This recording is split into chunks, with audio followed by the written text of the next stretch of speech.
The idea of a state for the Jewish people had begun to gain traction by the end of the First World War. This was formalized by the 1917 Balfour Declaration from the British government, which proclaimed the intention of the establishment in Palestine of a national home for the Jewish people. I'm your host David, and today we will be talking about the creation of the State of Israel. This is the Cold War.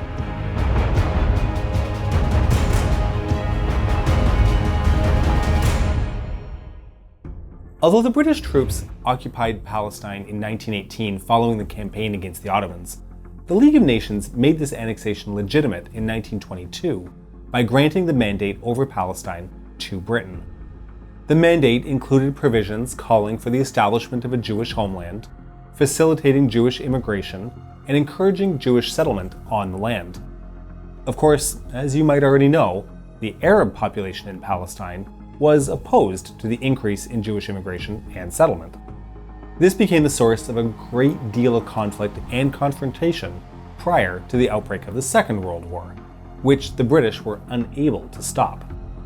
Over 250,000 Jews arrived in Palestine between 1929 and 1938, and despite the efforts of the British to prevent this immigration, the Jewish Agency, as well as other Jewish organizations, continued to help smuggle Jews into Palestine. In the Palestinian Mandate, armed Jewish organizations were fighting against both Arab groups and the British administration. Their goal was to ensure continued Jewish immigration and ultimately independence. If you're wondering why immigration was considered so vital to the Jewish community, you just need to recall that the persecution of Jews across much of Europe was widespread in the pre-war years, with many nations unwilling to accept Jewish refugees.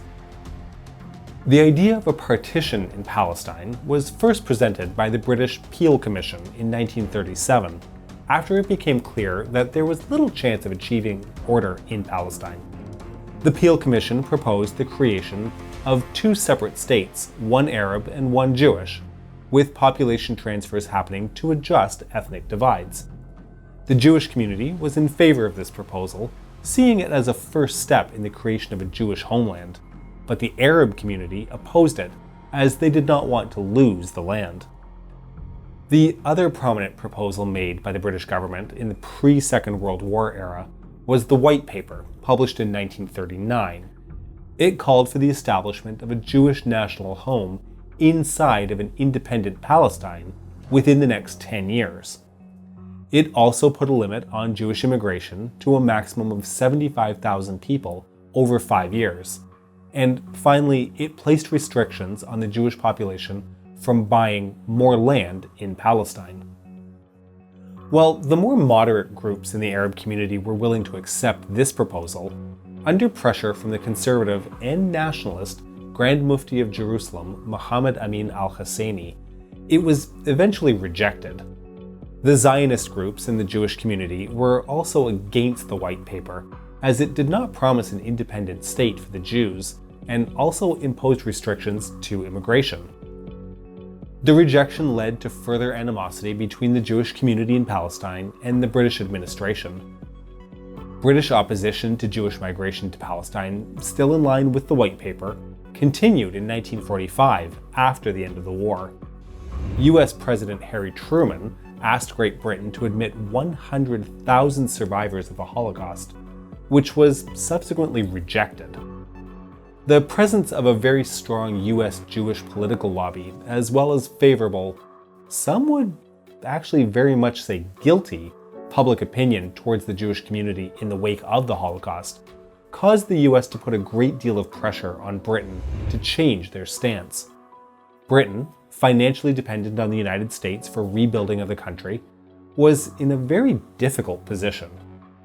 1946 saw the British yield somewhat with the creation of the Anglo-American Committee, focused on the issues of immigration of European Jews to Palestine, but also pointedly ignored the issue of creating an independent Jewish state. The plan was to deal with the pressing humanitarian issue and to leave the statehood issue alone so as to avoid conflict with the Arab communities, both in Palestine as well as in the region overall. By April of 1946, the committee had reached the unanimous decision for the immediate admission of 100,000 Jewish refugees from Europe in Palestine, as well as to remove the white paper restrictions on the purchase of land by Jews. So, how well was this received by both sides? If you guessed not well, you would be correct. The Arabs were not happy with the influx of more Jewish refugees who would continue to take land and resources.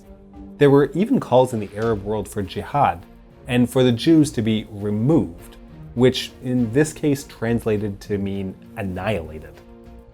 The Jewish community, on the other hand, didn't like the proposal either, as it ignored the call for a Jewish state to be created. There were claims that it was an attempt to quote-unquote clip the wings of political Zionism by treating the whole matter as a Jewish refugee problem. So yeah, the Commission's proposal was rejected by both sides.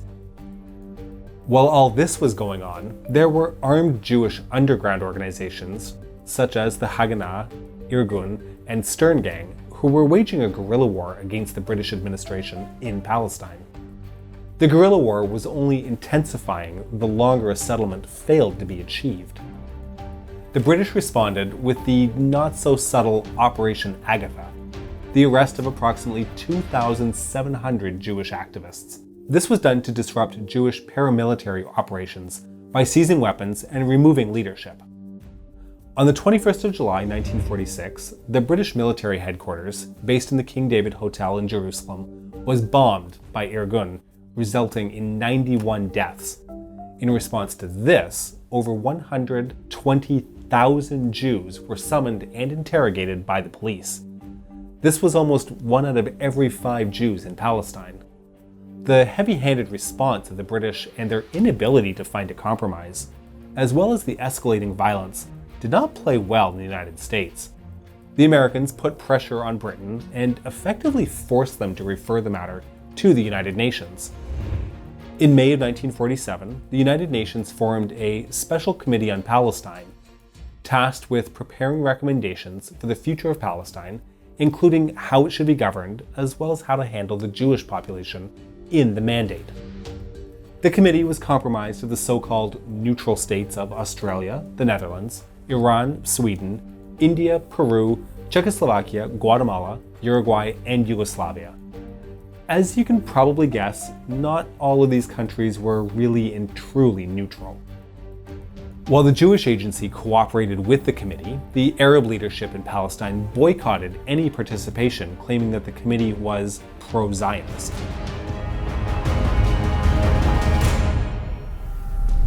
The committee representatives, in the course of their considerations, carried out field trips to meet with Jewish representatives in Palestine, as well as with Arab leadership, both inside Palestine, as well as in other countries in the region.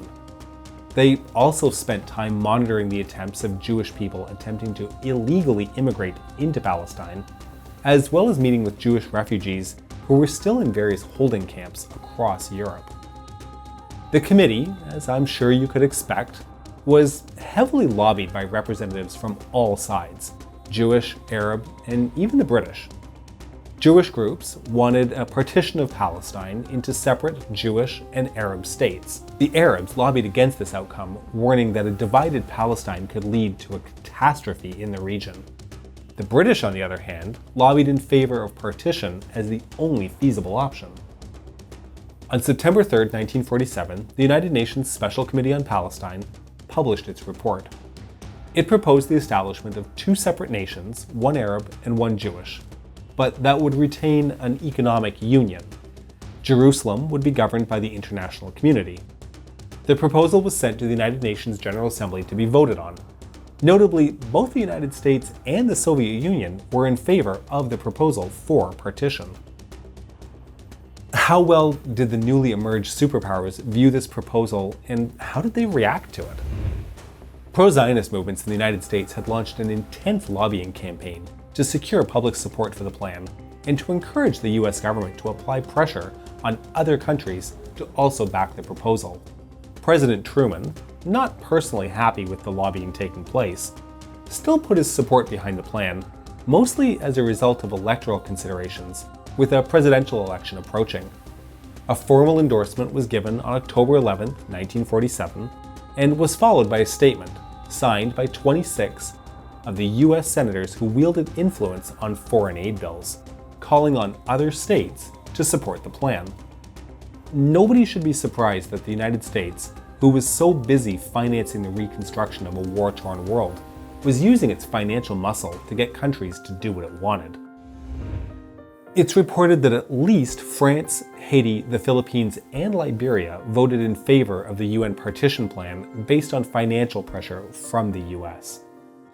Okay, so now we know why and how the Americans were in favor of the partition of Palestine. So why were the Soviets?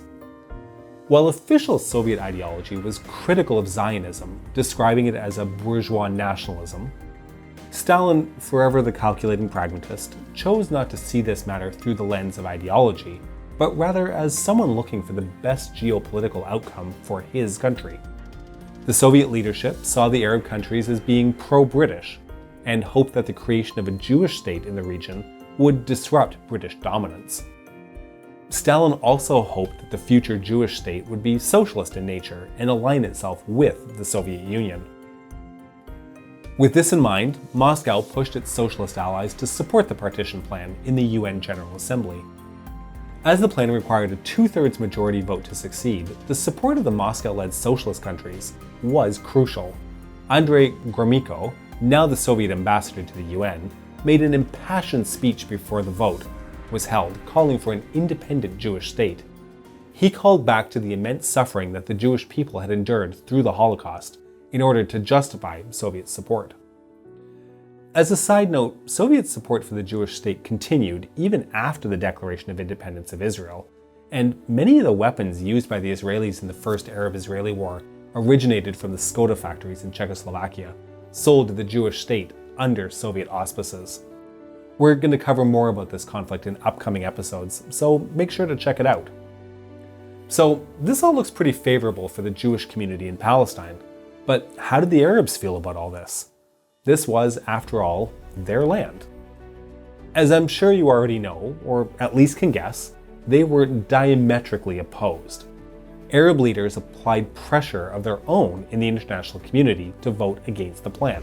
The Iraqi Prime Minister warned, using very harsh language, that recognition of the plan would lead to a revolt by the Arabs of not only Palestine, but in other nations as well, and would create a great danger to the Jewish communities across the entire region. The head of the Egyptian delegation in the General Assembly echoed these warnings, warning of an inevitable bloodshed and danger to 1 million Jews living in the Arab countries. In our next episode, we'll talk more about the Arab countries in this period. The vote on the partition plan was held in the United Nations General Assembly on the 27th of November, 1947. 33 countries, including the United States and the Soviet Union, voted in favor, while only 13, almost all Muslim-majority countries, voted against the plan.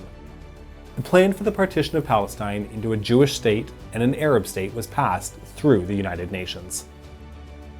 This marked the first major test of the United Nations of an extremely complicated matter, which was never going to have an easy solution that could bring satisfaction to all sides. The success of the proposed plan was dependent on the support of both the Soviet Union and the United States, even if this support was the result of very different reasons.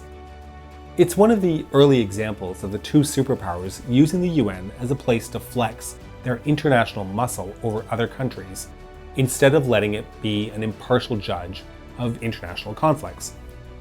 So this is the background on how the State of Israel was to be formed, but certainly not at all where the story ends. We here at the Cold War will discuss what happens next in our future videos, so subscribe to the Cold War channel and press that bell button to get the updates.